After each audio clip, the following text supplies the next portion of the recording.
Engineering the Economy: Reflections on Growth and Systems Thinking. Applying engineering principles and systems thinking to economic policy, sharing concerns about the risks of unchecked complexity. Introduction: Economic growth has long been the central metric of success in modern societies. Politicians promise it, investors demand it, and the media celebrates it. But we rarely stop to ask, growth of what and at what cost? From an engineering perspective, viewing the economy as a complex system, growth is not the enemy. In fact, growth has been and remains essential, particularly for emerging economies or those recovering from crisis. However, in highly developed societies, I believe that the function and relevance of growth must evolve. Just as a startup cannot rely on the same structures and processes as it scales, advanced economies must adapt their assumptions, institutions, and incentives to reflect new constraints and priorities once basic needs are met and development has plateaued. This is a familiar problem in tech. As teams and codebases grow, the processes that worked during early stage hustle often become liabilities. What scaled you up won't sustain you later. There's also a dangerous structural dependency. Tax systems and welfare models are often growth dependent. When growth slows due to demographics, saturation, or resource limits, budgets tighten, promises falter, and political tensions rise. Developed societies risk instability if they fail to decouple basic public financing from endless expansion. That doesn't mean we should stop striving. Just as athletes continue training not to grow indefinitely, but to maintain form, avoid injury, and sustain performance, mature economies must continue investing, evolving, and improving without chasing growth for its own sake. In this post, I offer a systems oriented view of why our traditional growth paradigm needs refactoring and what it might mean to build something more adaptive, resilient, and sane. Lessons from systems thinking. As someone trained in engineering and software architecture, I see systems thinking as a powerful lens, one that applies far beyond code or infrastructure. It's a framework for understanding complexity, dependencies, and failure modes in any domain, including companies, teams, or entire societies. In a software organization, for example, the system isn't just the product, it's the people, processes, incentives, tools, and norms. If one part is over optimized, say output metrics, while others degrade, team morale, architectural integrity, the entire system suffers. Similarly, when looking at entire economies, I believe that we should apply this same scrutiny. First, overly centralized systems become fragile and rigid. Planned economies fail to respond to localized needs or to incorporate decentralized feedback, making them prone to inefficiencies and collapse. One core issue is informational. Central planners cannot possibly access or process the real-time granular knowledge distributed throughout a complex economy. The required data isn't just hard to gather, it's emergent, context-dependent, and often tacit. The sheer cognitive and computational complexity of optimizing an entire economic system centrally exceeds any feasible planning capability. The result is overfitting to abstract goals and underperformance in real-world dynamics.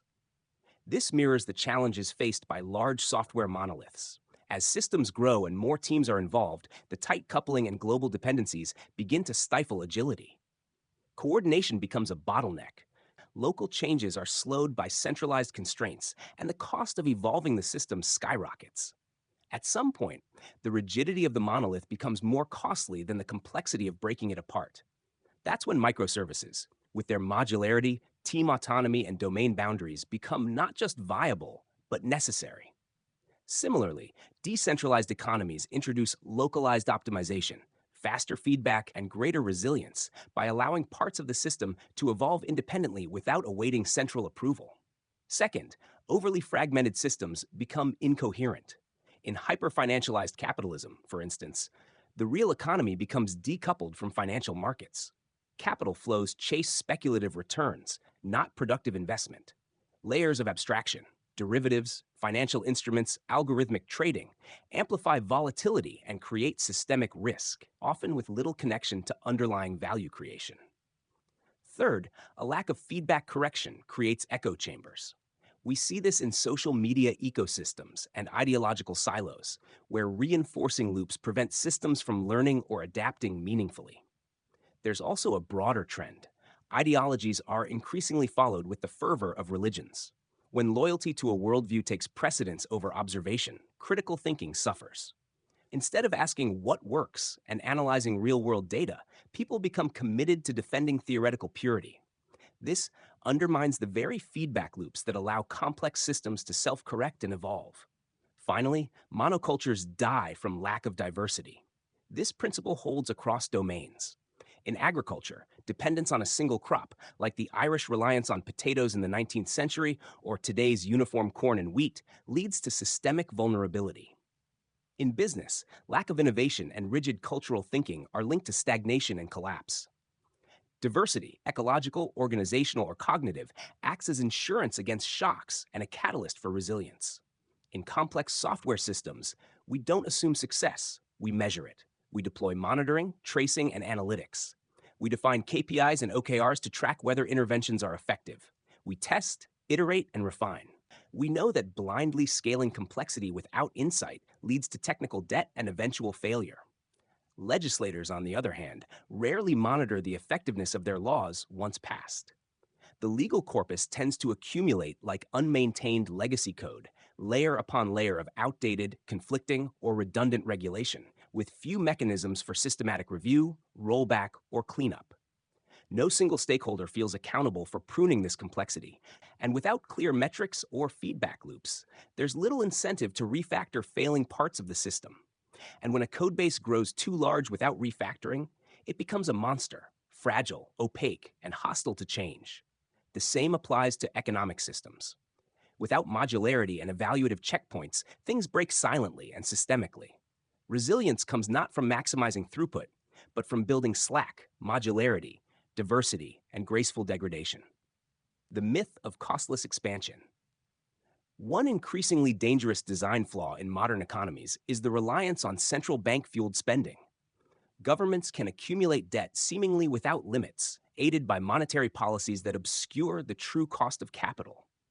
This creates a dynamic where long-term responsibility is sacrificed for short-term convenience, a pattern that undermines fiscal integrity and democratic accountability. From a systems perspective, it's as if the cost function has been decoupled from system inputs. The feedback loop is broken. The result is a growing pile of sovereign debt, financed through monetary expansion, which distorts markets and creates the illusion of stability. This critique echoes concerns raised by the Austrian School of Economics, which has long criticized the role of central banks in enabling unsustainable government spending and distorting market signals. Thinkers like Karl Menger, Ludwig von Mises, and Friedrich Hayek argued for the importance of decentralized knowledge, stable currency, and spontaneous order in complex economic systems. Their rejection of the labor theory of value in favor of marginal utility theory reinforced their belief that prices should emerge organically from individual preferences, not be manipulated through centralized planning or monetary policy. For them, a sound economy relies on a stable, non-manipulated currency, one that governments cannot inflate at will. Otherwise, market signals become distorted, incentives misaligned, and meaningful evaluation of policy outcomes impossible. Without a stable unit of account, it's difficult to assess whether a given intervention is truly working or just temporarily masked by monetary expansion. This undermines our ability to make informed adjustments and iterate effectively. These ideas remain controversial, but they highlight an important question. Can any complex system remain coherent if the constraints that define its stability are persistently undermined? When growth becomes fragile, every system has a carrying capacity. When pushed past its thresholds, whether through resource depletion, social inequality, or institutional overreach, the feedback loops become unstable. The resulting symptoms, mass migrations, political polarization, widespread burnout, aren't isolated events. They're interconnected failures that emerge when a system operates far beyond its sustainable limits. Even if the root causes are debated, the pattern is familiar. Strained systems behave erratically. They lose their capacity to adapt, to self-correct, or to absorb shocks. What once looked like resilience becomes revealed as fragile equilibrium, one that collapses under accumulated stress. From a technical standpoint, it's like increasing throughput by bypassing all throttling mechanisms. It might work in the short term, but eventually your buffers overflow, your system crashes, or worse, it silently corrupts. toward meaningful growth. This isn't a romantic call for a return to pre industrial life. Growth can be good when it's purposeful, bounded, and aligned with long term system integrity. Some of the emerging alternatives are worth watching. Metrics like the Genuine Progress Indicator or Human Development Index attempt to track actual well being rather than just financial throughput. They're not silver bullets, but they shift the focus from scale to quality. Rather than prescribing a new orthodoxy, I'm more interested in the spirit of iterative reform. Test different models, measure their effects, and adjust. The case for incrementalism. I consider myself a reformist, not a revolutionary. Complex systems, from software architectures to national economies, are dangerous to change abruptly. One wrong move and everything crumbles. History is full of failed utopias launched with grand theories and no rollback plan. Instead, I believe in small, measurable experiments. Change, observe, adapt, repeat.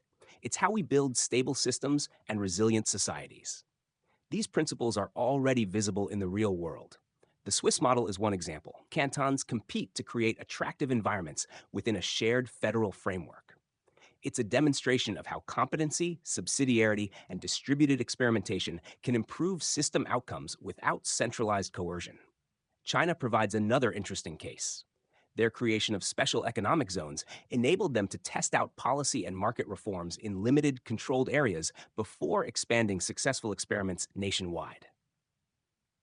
These zones acted as sandboxes, allowing for feedback, adaptation, and course correction. What makes the comparison meaningful is how different China and Switzerland are, culturally, politically, ideologically. And yet, both applied a similar principle: experiment locally, measure carefully, and scale only what works. This convergence across such divergent contexts points to something deeper: that effective policy design requires intellectual humility and empirical rigor. We should care less about where ideas come from and more about whether they work. Too often, ideologies function like belief systems, discouraging open inquiry and honest evaluation. If we want better outcomes, we must be willing to test, to fail, to learn, and above all, to let evidence, not dogma, guide our next iteration. These examples show that in complex systems, learning and progress rarely emerge from top-down master plans. They come from controlled experiments, tight feedback loops, and iterative improvements. Start small, observe, adapt. Closing. I'm not an economist, but I work with complex systems. And from where I stand, endless growth looks less like a solution and more like a legacy bug. If we want to design a system that lasts, we'll need to refactor our assumptions.